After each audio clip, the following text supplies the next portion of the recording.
Good afternoon and welcome to Hanging with Education. Tonight we are going to take a look at Google Sheets and some of the other Google tools and how we might look at intake with adult ed. The purpose of intake is, of course, to get information from our students. And there's so many useful tidbits that we include in our paperwork that would be great to get that information to our teachers in a timely fashion. But that gets difficult when you have 5, 6, 7, 8 different forms that you use to collect information on students. So we're going to take a look at a solution that I've worked with at least 5 different adult education groups to try to get this composite put together. I've done 3 or 4 different flavors of this. So what you're going to see this afternoon is not the be-all, end-all. There's other options that can happen. We're going to work in Google Drive and we're going to be working with Google Sheets. Now, for those of you who are working on small screens, you probably want to maximize your screen as much as you can to give yourself as much real estate as possible. When we're live streaming things that are text, I can zoom in a little bit, but the rest of it has to come on your end. And I had some discussions with people who do YouTube videos last week, a couple weeks ago actually, when a few observers shared that it was very difficult to read the text. And I agree that, it is. I've looked at some of the playback on different devices, and I had to maximize my screen as much as possible to make sure that I can see anything on there. So that's just something to think about. You might want to maximize your screen if you have difficulty reading the text. So let's jump right into it. I'm going to jump right into a demo file I have created. This demonstration file has a number of tabs on the bottom. Let me check how much I am zoomed in. I'm zoomed in at 150%. So please realize that when this is at 100% and I go to print it, it'll fit on a normal sheet of paper. And what you're seeing here at first is a copy of the form. This is an old form. The state of Maine has recently updated their intake form. On the very bottom of my sheet, you should see a number of different tabs. And we're currently on intake page 1 because that's one of the things we normally start with. There are no boxes here, you'll notice, and I'm going to show you how I set up these forms to look very similar to the state forms that are handed out in PDF format. You can see here that I've converted this all over into a spreadsheet, and there's some little tricks I can share with you as to how you might duplicate any form you want into a spreadsheet format. So I might put in a sample student, and I'm just entering some information. I'm not going to fill all of this in, but as I'm doing intake with a student, I'm taking down their vital information. I want to make sure I have a phone number so I can contact them.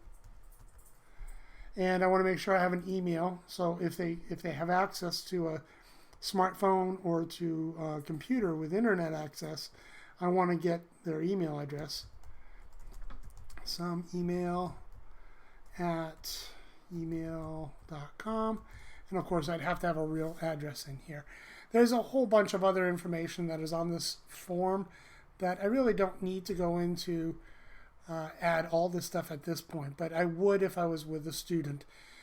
These boxes in here where there are check boxes, typically I encourage people just put an X, and that indicate, that's the same as a checkbox. So an X is usually the character we use for the checkbox aspects. When I'm done with the first page of the intake, there are multiple pages. So if I click on intake page 2, I'll have all the intake information I need there, and of course the same with intake page 3 and intake page 4.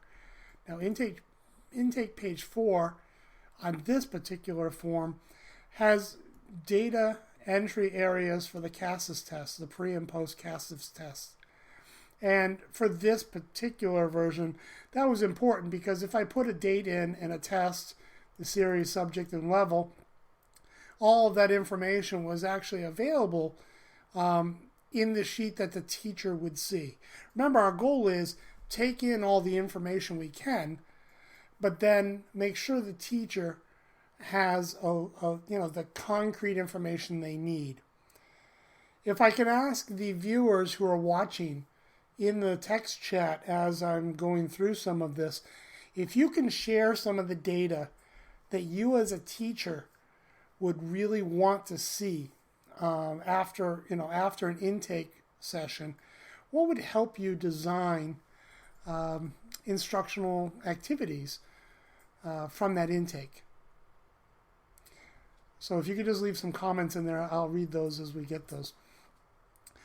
All right, so I've done intake. I'm now ready to explore with the student a little bit about themselves. So I'm going to jump right over to something called Building Steps to Success. This was worked on with a program from Fort Kent, Maine. And they just wanted an informal, short little reflection piece for learners. So 3 goals. Maybe I want to get my, we're a high set state, so maybe it's a GED for you. Get my high set, and then maybe I want to get a welding certification. And then maybe I want to open up my own shop.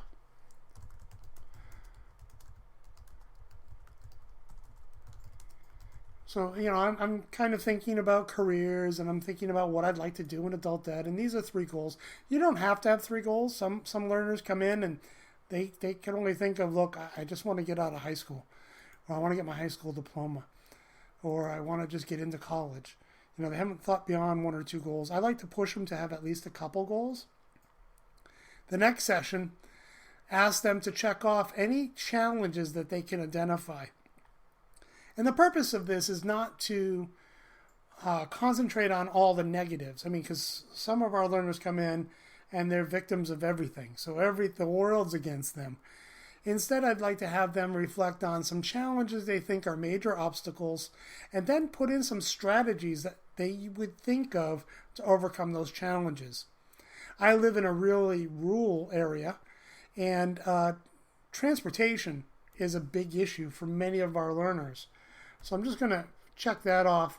And strategies, bum rides from friends or relatives. And another common issue is childcare. Try to get parents or friends to watch the kids.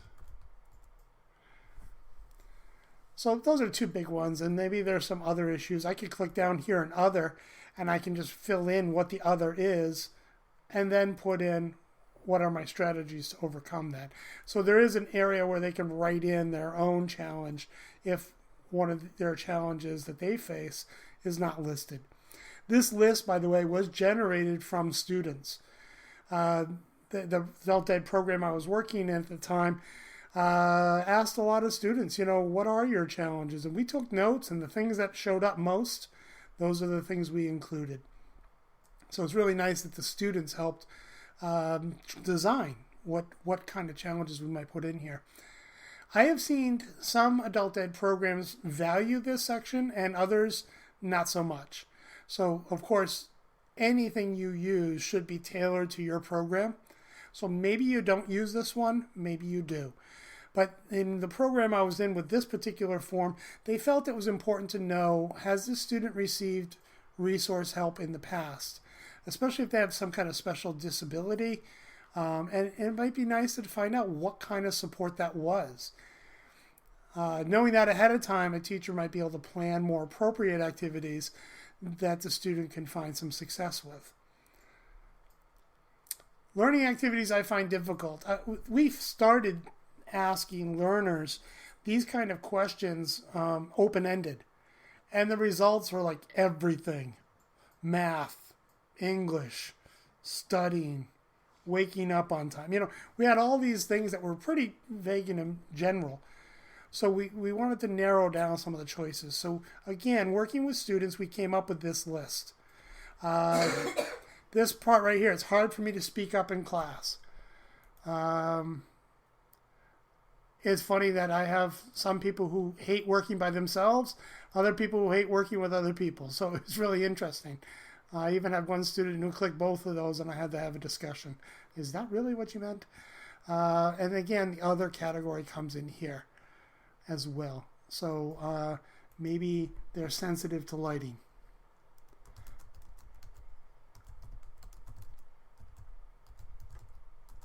I'm sensitive to different types of lights. And of course, I'd probably want to know more about that and ask the student. Things you like about school. Now, these are open-ended questions, and the results we get from learners are typically not terribly useful. Almost everyone who comes in and works with me with mathematics, they have math as the thing they dislike most about school. Things they liked about school, usually it's peers or teachers that they remember, or lunch or social times. This box surprised us. I get more information out of this one box than almost any of the other form fields that we have here. One thing instructors should need to know about me, I'm always amazed at what students open up with. I work hard, but often don't look like I'm working. That's kind of nice to know right off the bat. You haven't met this student. They come in, they look like they're sleeping half the time, but they're actually doing hard work, or maybe they have a job and they're coming in tired. There's a whole bunch of stories behind what they share with instructors. And the last thing is just to get them reflecting on their reading and writing, if they do any. Very often I'll get none and none in this, which is kind of sad, but it lets the teachers know, okay, do they read anything? Some will put in, no, I read Harry Potter. Well, great. Let's put that in there so we know what kind of fictional writing.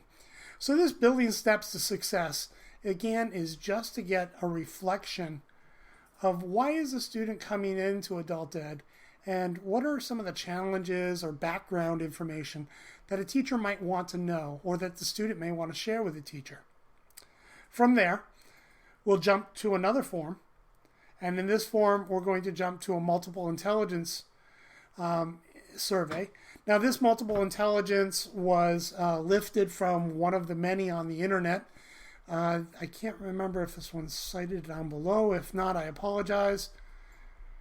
If you were the one that created this, please hit me up and I'll put your citation down here. Excuse me.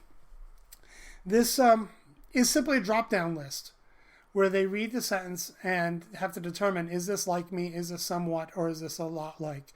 Really gives a self-perception of their learning styles. For this example, I'm just going to choose 0, 1, and 2, just so we can see what the different results are. And normally a student would click on each one of these items. I have found for learners who have reading issues, reading these out loud to them is highly advisable because there are vocabulary words in here that, literate people may not bat an eyelash at. But I find many students have difficulty with some of the wording on some of these questions. And that surprised me. That was something I did not expect when I first started administering this type of survey. So for the sake of brevity, I'm going to copy these 3 results, and I'm just going to paste them down here a bunch to simulate me filling out this form. And again, I'd be filling out this form in a conversational tone. Instead of just whipping a form at someone and saying, here, fill it out. If you get the chance to do this one-on-one or in pairs with people, it's helpful to talk through it, especially for auditory learners. There are cases, though, when you're doing intake with many students and you can't sit down and hand-hold everybody through this. By the way, one thing I haven't shown yet is how did I set this up? I'm just jumping right into the document. I'm going to go into how I set this up before the student even shows up to do their intake. That's a different procedure. But once it's set up, all I have to do is open up the file and the student's in there ready to go. So there are a number of questions here. This is why I just did the copy and paste to simulate that. So this takes a little time, but it does get them reflecting on who they are and being able to articulate that, at least with a 3 selection choice system. Now you might be wondering, okay, why are we doing all this stuff? All of this data is getting compiled in the background, and there's one page, and I'm going to jump over to that page right now. One page that the teacher actually looks at, and that's the profile page. This profile page will give me a snapshot of all the data that's been entered so far. So when I click on profile, we'll see the student's name, their email, their phone number, learning activities they find difficult, their goals, their challenges and strategies. And as I scroll down, again, I'm zoomed in a lot, so please realize that this all does show up on one page if I were to print it. And I have things here for things I work on. You'll notice down here I have yellow fields. These yellow fields indicate this is something you should edit. These up here, these cells here, these have formulas in them. They're locked. Teachers or administrators will not change any of this stuff. The only thing they can change are the yellow cells. And in the yellow cells, this one was just for scheduling. I want to set up scheduling for this student, and I know they can't do any mornings. In fact, Friday's completely out. So I can put in, okay, afternoons and PM sessions. That's when I can schedule this student. And that's just a handy little chart to ask them, when are you available for classes? Now, the other thing is, as I've been filling in information, it's also been creating some graphic data for me. That multiple intelligence survey automatically gets translated into a graph, and we can see some relative strengths and relative weaknesses. Now remember, this isn't clinical. This isn't something that's going to say, you are definitely this, because it's all based on student perception and their interpretation of some of the statements. So I can see the data in numerical format, and I can also see it in graphical format. Students often haven't seen this kind of information about themselves. And they may often ask you about vocabulary. What's this kinesthetic thing? And of course, they don't pronounce it right the first time. And what's the difference between interpersonal and intrapersonal? These are great discussions to show that there's different aspects to the word intelligent. Many of our learners come in like, oh, I'm dumb in this, I'm dumb in that. And it's like, no, you haven't been successful with those things. You're actually quite intelligent in some things that, probably haven't shown up on tests before. And this is reassuring to students to see some of these numbers and say, wow, I really do have a comfort in musical, for instance. Now they can start learning to maybe eventually self-advocate and say, hey, can I do something with music with this? With one of their instructors. And of course, instructors see this and say, oh, no wonder they have such a hard time doing speeches in class. Their interpersonal's low. Oh, okay. So I need to help them get more comfortable with that, or do it maybe on one-on-one first and build up that comfort level. So along with multiple intelligences, there may be other inventories. So this is a learning styles inventory, and this one I believe is cited. I had it somewhere. Maybe because I'm zoomed in, I can't see it right now. But again, you're asking questions, and you're indicating, is it most like me, least like me, or maybe somewhere in between, some shade of gray, either way. Now what I wanted here was something where the student simply clicks on a box and turns it off, whichever box they wanted. And I wasn't able to set that up in Google Sheets, because this is basically just a spreadsheet.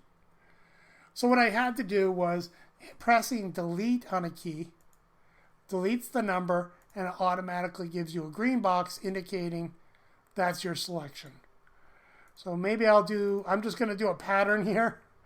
And instead of going through and answering all these, again, reading them with a student I found very helpful. There are a number of these. So what I'm going to do is I'm going to copy this pattern here, and I'm going to paste it for our demonstration purposes down here.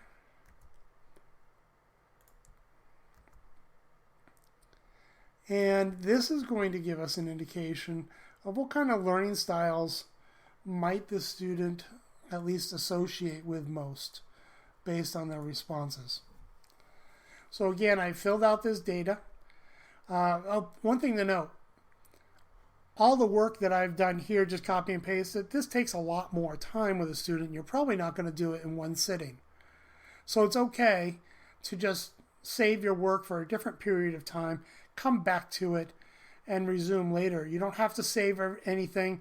Google Docs automatically saves every time you press a character. So anytime you do any work in Google Docs, you don't have to bother saving it. It's already saved.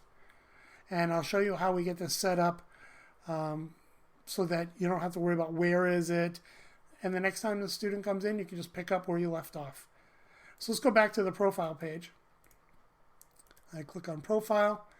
Here's the multiple intelligences, and right below that, I have the results of the learning styles. So a strong visual numerical and a strong social group for that person.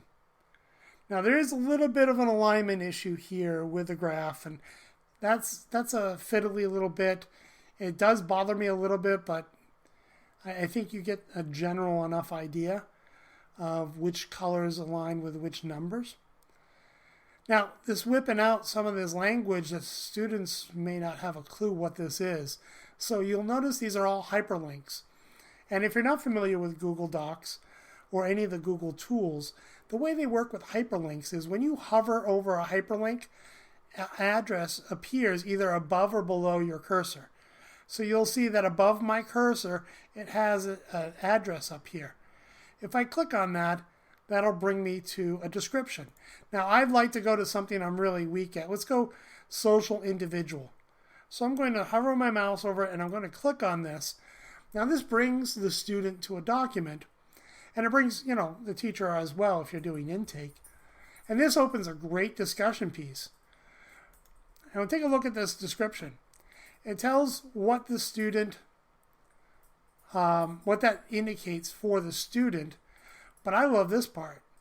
It gives them some things they can suggest to a teacher. So if they know this is a weakness of theirs, then they know a little bit about some of the activities a teacher may ask them to do that are a little difficult. This again empowers students to self-advocate. They can now have a discussion with their instructor and knowledgeably be able to tell the teacher, look, I really struggle with the social individual aspect of things. I have problems with this, and these are the kinds of activities I really don't like doing well. In contrast, if I click back to my table here of data, social group as opposed to individual, that one I'm pretty high in. So I might be able to negotiate with a teacher. Now, sometimes you don't want to avoid somebody's weaknesses all the time. So please be aware of that. When you're working with staff members or with students, it's okay to acknowledge strengths and weaknesses, but that doesn't mean we stick with just the strengths, nor do we just, avoid all the weaknesses at all times. But this helps students be able to articulate a little bit about themselves, and for teachers to quickly and easily find some of their strengths and weaknesses so they can get right to work with a student without having to do a whole lot of guesswork. And, halfway through a semester, they start figuring out, oh yeah, little Johnny, he really doesn't like to read out loud. Well, I could have got that from the intake. By the way, this is a Google Doc, and all of the individual student intake sheets is linked. These links all go back to the same Google Doc, so that if there's a spelling error in here or some kind of editing, or maybe we want to add a special something else to this. Maybe we want certain types of projects that a student would find successful if they were good in the social group learning style. We can just add that in here. Now, all of the student intakes we've done, those links will go to our revised copy because it's simply a Google Doc and it links us to a specific bookmark. So if you're not familiar with bookmarking, in Google Docs, you can put a cursor someplace. I'm going to put one down here where it says description. And I can go insert, and I can go all the way down. Where's bookmark? I can't see it right now because of the resolution on my screen. But it'll say bookmark down below my screen. Let me see if I can raise that up a little bit here. Insert. No, I'm not going to be able to see it because of the resolution so high. But you would insert a bookmark here. And later on, at the very top, I have a table of contents. So some teachers aren't aware that you can do this in Google Documents. But I just wrote down the titles, let's say chapters, if you will. And for each one of these, I went and put a link to a bookmark. So how do you do that? You simply highlight the text. In this case, I'll use contents. And I'm going to hyperlink that. Insert link. And it's going to ask me, where do I want to link to? Notice it has headings and it also has bookmarks. So under bookmarks, I can scroll down and I can see all the different bookmarks I've set in my document. So it can jump to a specific paragraph or page if I have it set up differently. In this case, I have bookmarks to paragraphs. So it jumps right down to the paragraph that I want. So let's say expressive oral was where I wanted this contents to go. So I can see the text says contents. And it's going to link to expressive oral, which is a bookmark inside this document. And I hit apply. Now when someone clicks on this and hits that bookmark, it goes right down to expressive oral, where that bookmark already is. Now when I print, this bookmark doesn't exist. So that won't show up. I'm going to go right back up to table of contents. And I'm going to remove this link because it's not a link I need there. So I'll hit remove. I'm going to check real quick on the questions if there's any questions being posted. So if you have any questions, you can go ahead and post those in the chat box at the live stream. And I'm not seeing any yet, but if you have any, feel free to put those in there and I'll address those. Again, this is using Google Docs as a word processor that is linked as a reference to some vocabulary. Think about the extension of this. If you have a lesson and there's some vocabulary words that are maybe tricky, you can have a document for your classes, all of your classes, that is just vocabulary words, maybe with definitions, pronunciations, all that stuff, and just put bookmarks next to all your different vocabulary words you put in there. And then as you go through lessons, simply add links to words that you know are in your word list, which is a really cool feature as well. So some other things that we decided were needed during intake. Scheduling. We mentioned over here in the profile, I'll scroll over here on the corner, that we had a general indication of when the student was available. So as a program director or as somebody who's coordinating the student activities, I now know I need afternoons and PMs Monday through Thursday for this student. So when I look at the schedule, here's a sample schedule sheet. Now this was typically done by a director, and they would simply put in what semester this was. And here we have sample student. Notice that the name automatically is typed in.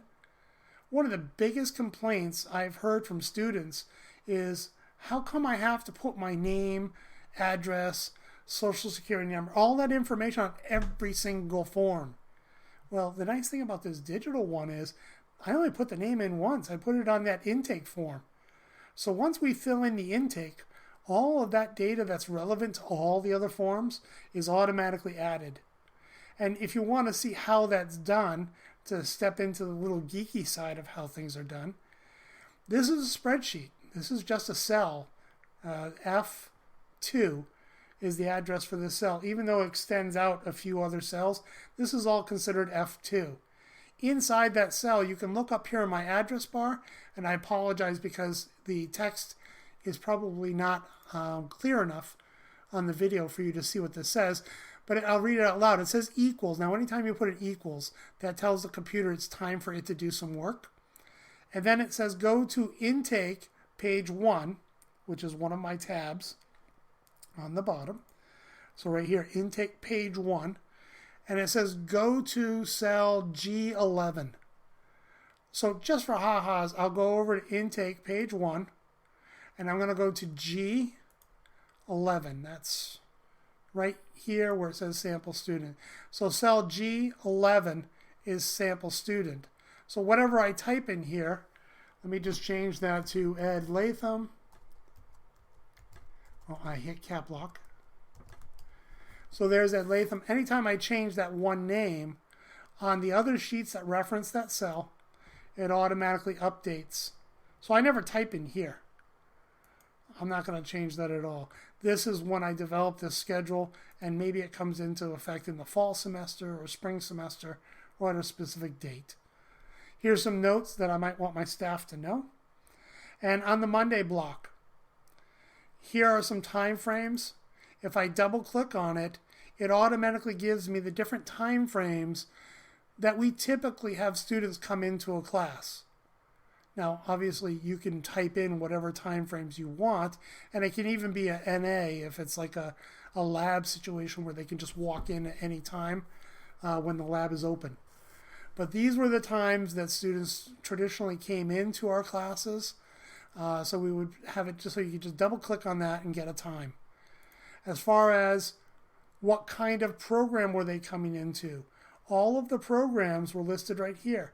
So the person who's doing the coordinating of the schedule isn't sitting there typing the same thing all the time. They're not doing cap math all the time. They just double click on a cell, and there's the list of all the different programs that a student might be going into. Is this for credit or not? That's a simple yes or no. And what room are they going to be in? That's just the typing in. Now the instructor. Again, if I double click on it, here's a list of all the teachers that we have. Now obviously I've changed this one so I didn't have the teachers' names in there. But if I have 4 teachers available, then I'm going to choose from one of my 4 teachers. Again, this ability to just double click, choose what you want, choose the program, choose the instructor, I can very quickly set up somebody's schedule. That's Monday, Tuesday. It looks the same for all these: Wednesday, Thursday, Friday. Now you'll notice over here it says continued on the other side.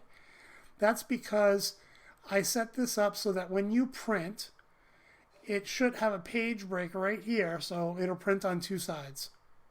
And that was just for printing's sake. Once I'm done a schedule, I like to print it out so I can give a copy to the students. But of course, the student will have this digital copy as well that they can reference and refer back to. At the very bottom, I have some notes that I want my staff to know. For instance, they're going to be working on math with Ed and Judy.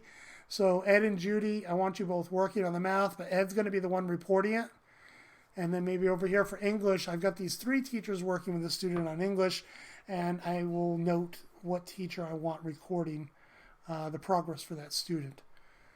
So this scheduling tool is very helpful for trying to see where is this student, who are they working with, where are they going next. So if I'm teaching them math and I want to try to integrate this into their language arts class, I can immediately pull up this document, check their schedule, and find out who are they meeting and when are they meeting with them, so I can go talk to that instructor. So now I have a means of coordinating with other instructors where the student's at.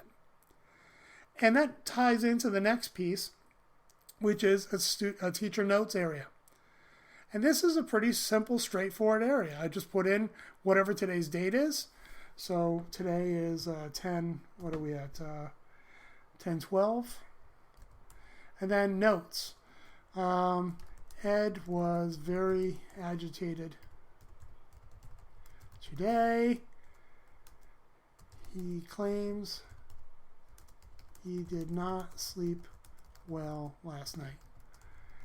You know, maybe that is important in the long run. Maybe it's not very relevant. But the idea is teachers can put down notes that other teachers can see. And the point is, we can see trends over time. So if we look at teacher notes like this, just anecdotal observations, over a semester, we start seeing some trends. And for the teachers who fill this out, it didn't take very long. I just put the date in and I put a note. That's kind of nice, because I do get some information from other teachers that are working with this student, and I can say, wow, he's tired for everybody. Okay, maybe time management or getting enough sleep, or maybe stress is involved, but we have that all in this document.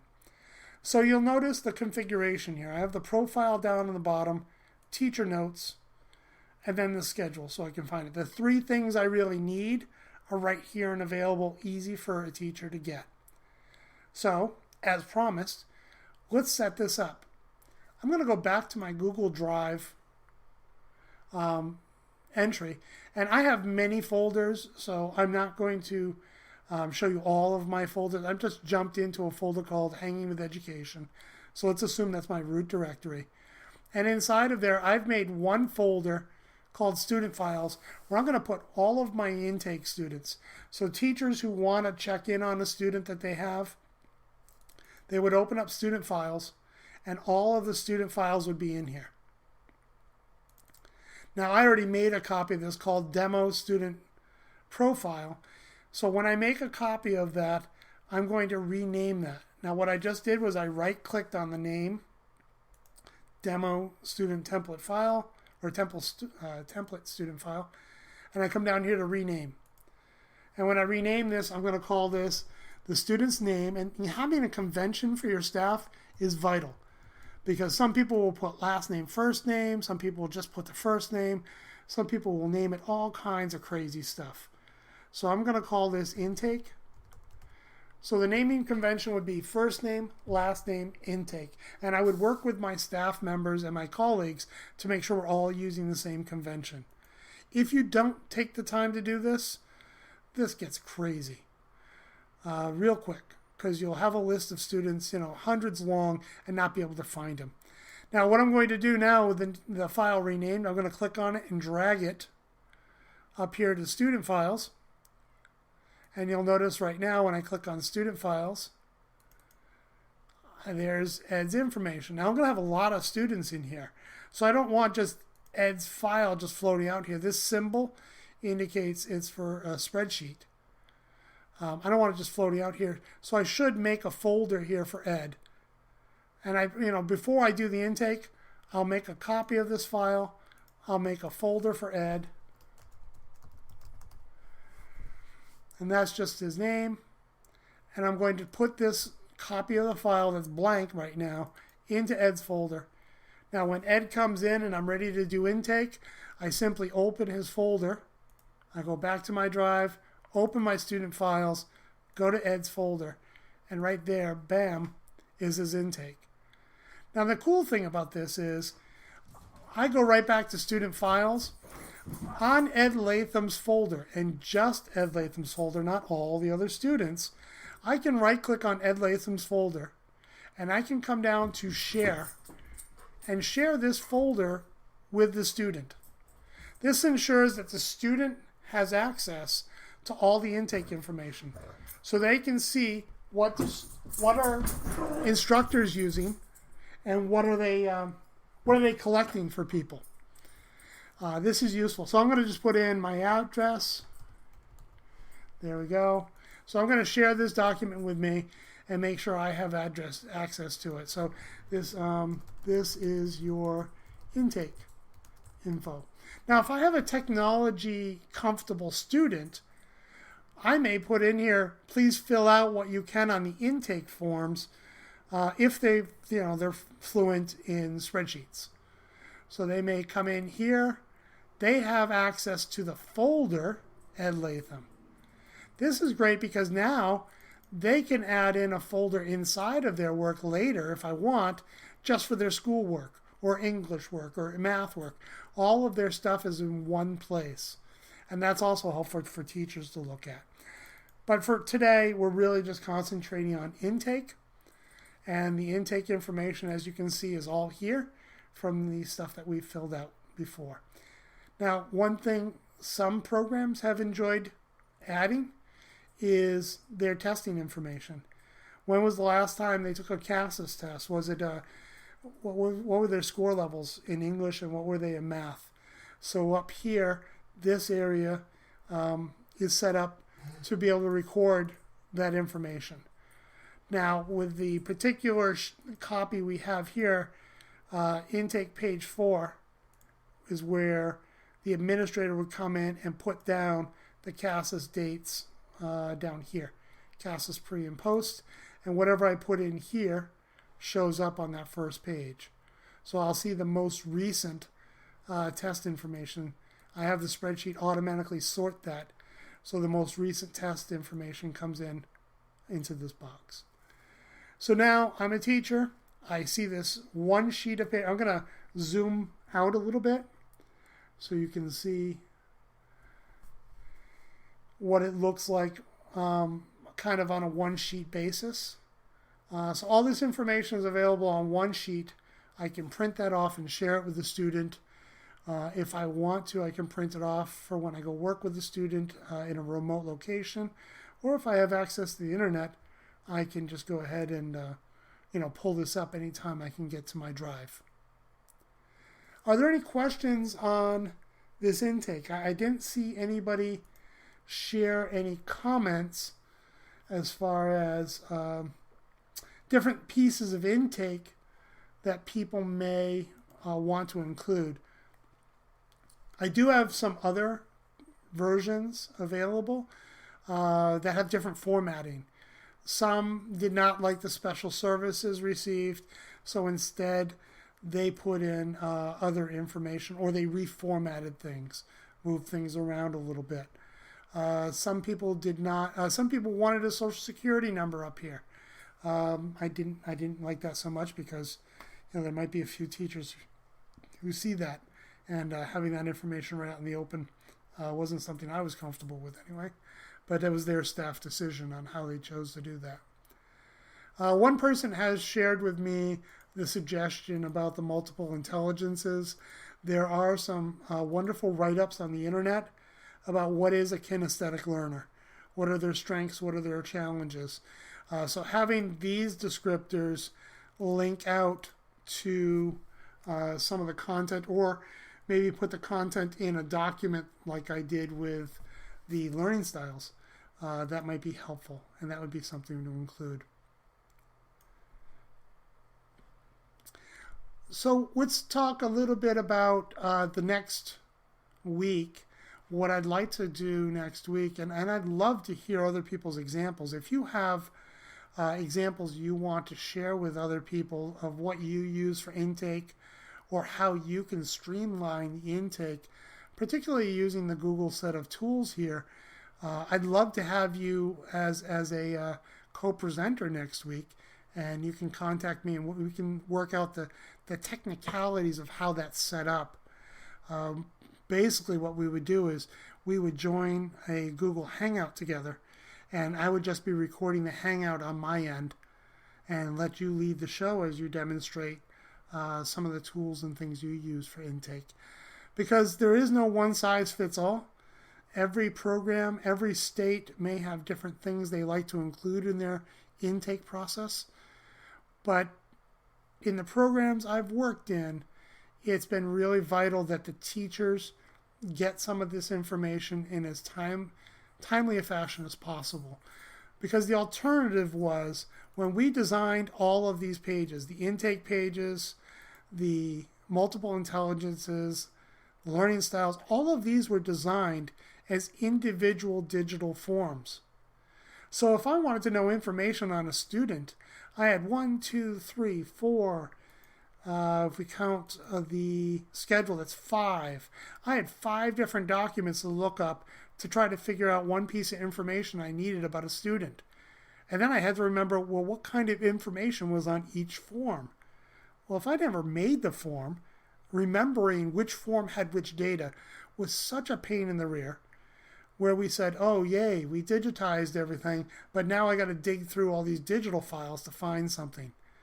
Then we came up with a brainstorm of, wait, if all of these were in the same document, we can have the computer go ahead and tabulate all that into a one-size-fits-all sheet.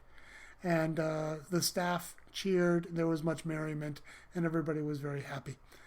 Students also loved the idea that they had quick and easy access to these graphs that were reflections of how they felt about different aspects of themselves. And they got to learn a lot about themselves just by studying the language and the write-ups of these things. One student went home and they shared with their parent, "Look, I'm not a dummy. I'm really strong in these things. Go ahead. Let's put us in. Can I do this? Can I do that?" And they started getting excited about different projects that they started thinking, "Oh, wow, if that's what a visual numerical does, I want to try some of that. I want to play with that and see if it's easy for me." And they come back often and say, yeah, that was great. So this is really an eye-opener for many of the learners, as well as some of the teachers who weren't used to having this data available. This computer one, by the way, you'll notice this is yellow. I use yellow as a symbol. This is whether they're computer proficient or whether they report that they're computer proficient. In some programs, they may have a test that they give them. And others, they just ask during the interview process, do you consider yourself computer proficient? And if they do, we just put a yes there. And, teachers still will have to follow up and check that out again. Now, Google has a large number of tools. And what I'd like to do next week, if somebody would like to share some of their intake ideas, I'd love to have you present or co-present. Maybe we could have a number of people present. If nobody feels comfortable doing that, what I'd like to do next week is show a means of exploring college and career exploration using these same tools. I have a whole progression that I've set up with a number of different programs, and what it does is it brings a student through the whole process of exploring college and career options. And it's really interesting because it helps with the contextualization. Again, this is all available to the teacher immediately. As soon as it's done, the teacher has access, and I can see 3 different jobs that the student is interested in pursuing. So now I can contextualize some of the projects or activities or some of the examples for that student by looking up what kind of career information they've had. So I'd like to share that with everybody as well next week. If there are no further questions, I think we can call it a wrap for this week. I am going to look at the chat here for the next few minutes because I know there's a little bit of a delay. So if you have any questions or thoughts you'd like to share, please go ahead and put them in the chat. I'm going to type that in here so you can see where.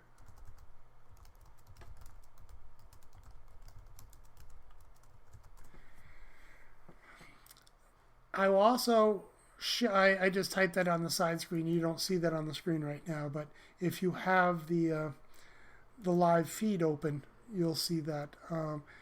If you were looking at the live feed and the chat window, in the live feed there is a full screen button, kind of like YouTube normally has. You may need to toggle that to get to the chat window if you're going full screen like I suggested earlier, so you can see all the text.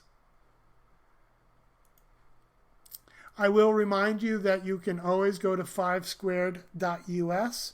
The address is right down here on this page, 5squared.us. That'll bring you to my consulting page where the second tab is Hanging with Education. And that gives you 2 opportunities. One is to go through, see what's coming up for sessions, and also look at the archive sessions. That includes all the resources that we've had for each of the Wednesdays we've done programs.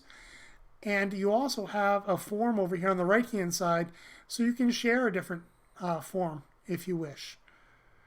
So please feel free to add topics in here. There has been a lot of talk about Google tools, and there's tons of videos online. But I wanted to share with people a little bit about how we might use these for adult education.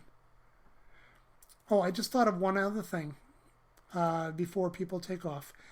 I did want to show how, like on this intake page, how did I make this spreadsheet look like a state form. The state form had these little lines out there, little icons, everything else in here. I'm going to make a new page here to demonstrate. Just to add a new sheet. And this is a blank sheet anybody would start with, either in Excel or Google Sheets. And the first thing I'll do is I'll highlight the letters on the top to highlight all the columns. And with all the columns highlighted, I can move my cursor between any two letters. Here I'm going between X and Y, and you'll see it turn to a double-headed arrow. And I'll resize that column by dragging it so it looks kind of like a square. And I'll start by making that grid of little squares. And the key here, I found that in Google Presentation, it's always good to have what I call a padding column. So between A and B, I usually slide that over. So it's a very, very thin column on the left margin. And I'll take row 1 and I'll do the same thing. Let me show you why. When I make a box, I'm going to make a box, let's say for this area here on the screen. I want to make a box surrounding all this. Well, Google has a tool that allows you to do different kind of box settings. This setting right here is just the outside border. When I click on that and I click off, you'll notice that it highlighted that whole area of the box. That's beautiful. But if I didn't have this padding area, let me delete row 1. If I delete that, notice how my top line disappears. This is a trick when we're working with Google Sheets and you're trying to make things look nice. Have that padded cell, that row and column to the left and on top. I can't really get rid of row A here. I mean column A because it's so short. Let me delete that column now. But you can see that that beautiful box I had is now ruined because I can't get the border on the left-hand side and on the top.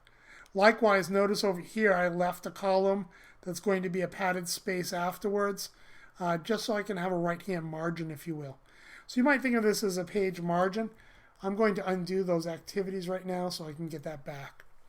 So that's one issue, is make sure you have padding on the top, left, and right, probably on the bottom as well. Now I want that one big box to be one box. So I highlight just the cells that I want to be inside that box. And this is the Merge Cells button. But if you click the little drop down, I have choices of how I merge things. If I've highlighted multiple rows, I can just merge it so each one becomes a horizontal row, or maybe I want to merge this vertically. In this case, the default is Merge All. So if I just click this button, it merges everything. So this is all one cell. And I can just type, this is one cell. Now that cell, notice how it comes down here on the bottom left-hand corner by default. You can change the orientation by the vertical orientation. There's the middle, there's the top. I can also change whether it wraps or not. If I have like a paragraph or something I'm going to type in, I'll make sure that this wraps. And then the left, right, and center alignment. So maybe I want that centered and centered so that this is a heading. In which case I probably should make this bold and probably make it a little larger. So these are some of the first steps to starting to set up a form. And you'll see that on this page I had a lot of work to do. And when I was done, I hit View and I turned the grid lines off. Now I'll turn them back on so you can see some of the work that was done. This image was put up here in the corner. This is all one big box here that was centered in. Down here, when you look at some of this stuff, you get to see, oh, that's just all one big box. And all I did was I changed the border so that it had an underline on it. I didn't sit there underlining with the minus sign all the way. I just used a border for that on the bottom of that particular box. For these boxes here, I just set up one of them and I copied and pasted a bunch of them. And the reason I did that was because I have it centered, I have it centered here, centered in the vertical. I set up one the way I want it, copy and paste for the others. So this does take a little bit of fiddling with, but once you get good at this, you can bang some of these sheets out pretty quick. In fact, the state of Maine now has updated their intake form twice this year, and that was kind of frustrating because I got it fixed once, had to go back and fix it again. But it wasn't horrible because I'm pretty familiar with it now. It did takes me a little while to learn some of those tricks about like the padding of the cells on the side and get a cell formatted the way you want, and then you can copy it, paste it to other places that have similar formats that you want. So I just wanted to share that you can create your own cells. The key is get boxes that are all about the same size. If I want to add more width to this page, I'm just going to sit and this should be a copy, and then I can paste that. And if you're familiar with spreadsheets at all, whoops, that didn't work. Insert one to the right, sorry.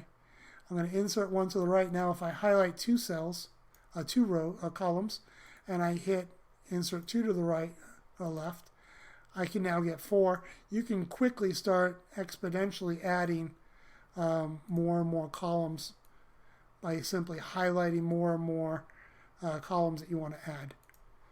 So I can keep adding those up. Hopefully that was a nice introduction to, first of all, a little bit more about Google Sheets. I'll add a few more tricks in with every example I share. But I'd love to hear from you as to what kind of experiences have you had. So I look forward to hopefully having some other people share their ideas next week, and then I'll share the examples I have for career exploration. So let me jump into here. There we go. So as always, thank you very much for joining us, and I look forward to being able to demonstrate a few other things next week. If you feel brave and you'd like to join me in video or voice, we can always do that through Google Hangouts, and I can just record the Hangout for everybody. That's always fun to do. So maybe next week we could have a Hangout with people sharing their intake information. You can put a comment into the 5 Squared Consulting page if that's something you'd like to do. Or you can always email me. I will drop my email address in the chat screen for the live stream. So you can go ahead and email me if you want to talk about sharing something next week. Till then, I appreciate all the different ideas people offer each other, because all these forms and stuff you saw tonight were designed with many educators having input, and as you heard, some of the students as well. Have a great week, everyone. Hope to catch you next week. Bye-bye.